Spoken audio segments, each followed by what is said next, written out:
with Falcon Hockey Coach Steve Freeman. And Steve, we haven't talked for a little bit, but last time the Falcons played on a road trip over at Stevens Point, lost 6-1 on Friday and played to a 2-2 overtime tie on Saturday. We're watching some video from that Saturday game.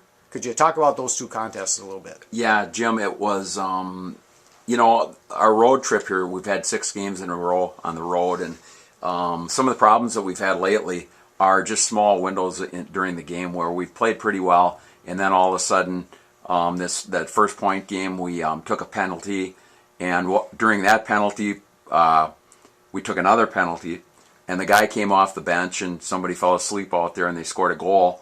The guy that came off the bench when they had their goalie off, and then they scored a goal on the power play right afterwards. So that was a 2-goal situation, and the game kind of got away from us. And it's over in St. Norbert when we had the trouble over there. It was kind of the same situation. We were playing well, and then bang, something. We take a bad penalty or something, and then things compounded on us a little bit. So we've got to be able to play with a little bit more discipline and close that window. The second night we played a lot smarter hockey game. We still took too many penalties, but we were able to come back. They had a 2-0 lead.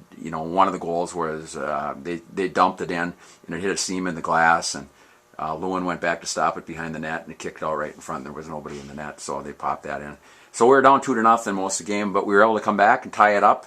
And we played hard, so I was pleased that we got the point that night. And now we get a chance to come home and play some home games. So we've been on the road for a long time, 6 games in a row. Steve, looking ahead to this weekend, back at Hunt Arena, Superior comes into town, 7 o'clock, both on Friday and Saturday. What are you looking for this weekend? Well, Superior's off to a terrific start. I think they're 7-2 right now. And, their returning players, their seniors and stuff, are doing a real good job for them right now, kind of leading their team. And they're playing, it sounds like, well defensively. So, it'll be a typical River Falls Superior contest and weekend where I think it'll be real close checking, a lot of physical play, and 2 real close hockey games. So hopefully we can get things straightened out and come out on the right end. Steve, thanks for your time. We'll talk to you next week. Thank you, Jim.